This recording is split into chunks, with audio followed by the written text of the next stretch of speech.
পুরা ভাইয়ারা অনেকদিন হরে আজ আমার এক আত্মীয়র লগে কত হইলো, আমার এক ভাইয়ের লগে কত হইলো। কাফু আমার ভিডিও দেখি খুব মজা লাগে, হেভি আনন্দ হয়।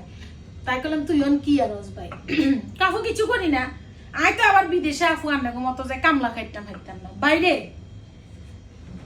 বিদেশে আমরা কামলা খাটি ভালো কথা, বিদেশে আমনের ওয়াশিং মেশিন আছে, ডিশ ওয়াশার আছে, কিন্তু আমনের এটা বড় বড় সোসাইটিতে। আর বাসার মধ্যে আমি থাকি প্রাইভেট বাসায়, চাইলে আমি ডিশ ওয়াশার লাগাইতাম হারি না, কারণ ডিশ ওয়াশার ওয়াশিং মেশিন লাগাইতে গেলে লাইন 2টা লাগবে।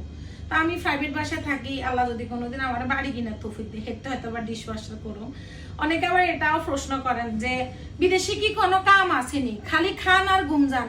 এই যে দেখেন আপুরা ভাইয়ারা, আমার বাস্তব জীবনটা আপনাদের লগে একটু শেয়ার করি। আজ যে আমি ক্লিন করতেছি, মানে আমরা 2 দিন পর পরে রেস্টুরেন্ট ক্লিন করি, তার যে ক্লিন করতেছি আর আপনাদের লগে শেয়ার করতেছি। আবার বিদেশে অনেক আপুরা আমার হলো সমালোচনা করে, আমার আশেপাশে সমালোচনা করে যে ও কেন বিদেশের এরকম লাইফস্টাইল দেখায়, আমাদের বিদেশিদেরকে ছোট করে। আসলে বিদেশ জীবনটা এরকম যে আমনে বিদেশ হচ্ছে একটা লটারি। আমনে সুখ তো আসলে সবার ভাগ্যে থাকে না, সুখ মানে খুব কষ্ট। সুখ মানে সুখ ধরতে আপনাদের অনেক কষ্ট করতে হয়। তো বিদেশে আসলে যার আনন্দ আছে তার আনন্দ আছে, যার সুখ নাই তার আসলে সুখ নাই। তো এই যে আমি মানে এখন এসব কথা যখন শুনি না, আমার আসলে এই ধরনের ভিডিও বানানোটা আমি বন্ধ করে দিছি। কাছের তুমি দেখা রাখবো এগুলো সব কাছের জিনিস, মানে খুব আরামাইসে ধুইতে হয়, শান্তি মতো ধুইতে হয়। একটা যদি ভাঙ্গি যায় সেটের প্লেট গল ব্যাগ ভাঙ্গি যায় বলে। তো বিদেশে আমার মতো মানুষ, এরকম আমার মতো অনেক আফুরা আছে, অনেক কষ্ট করে, অনেক আমার ভাইরা আছে অনেক কষ্ট করে। আমাদেরকে ছোট করে দেখিয়েন না। আমি বাংলাদেশেও যারা আছে, যারা অনেক পরিশ্রম করে, আমি তাদেরকে সাধুবাদ জানাই। আমি 7 বছর প্রবাস জীবনে আমি ডিসিপ্লিনের বাইরে কখনো যাইনি। মানে আমি হ্যাঁ, আপনারা বলতে পারেন আমি অনেক মোটা হয়ে গেছি।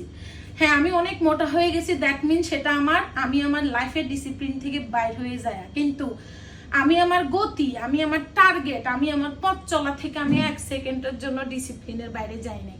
কারণ আমি বিদেশে আসি, যদি আমার কাজে ফোকাস না দিয়ে আমার বন্ধু বান্ধব লাগবো, হ্যাঁ অবশ্যই লাগবে 1-2জন ঠিক আছে, কিন্তু আমি যদি বিদেশে আসি বন্ধু বান্ধব খুঁজি যে আমার, তাইলে আপনি কোনোদিন সফল হইতেন হাঁটতেন না। 1-2জন ঠিক আছে, কিন্তু আর সবচেয়ে বড় ডিসিপ্লিন, সবচেয়ে বড় ফোকাস হইতে হইব আপনার উন্নতি কেমনে করবেন। আপনার উন্নতি করার জন্য আপনাকে লাইফটা ডিসিপ্লিনের মধ্যে নিয়ে আসতে হবে। তা আমি পরিশ্রম করি, ইনশাল্লাহ হয়তো একসময় আমি সফল হবো। আর বিদেশিদেরকে কখনো ছোট করে দেখবেন না, সেটা ইউরোপ হোক, আমেরিকা হোক, বাংলাদেশ হোক, আর মানুষদেরকে বলতেছি মিডল ইস্টে হোক, এশিয়ার মধ্যে হোক, কখনো ছোট করবেন না। তা আমি এই যে কথা কইতে কইতে আমার কাম আগালে আপুরা ভাইয়ারা আবার কথা হইব না।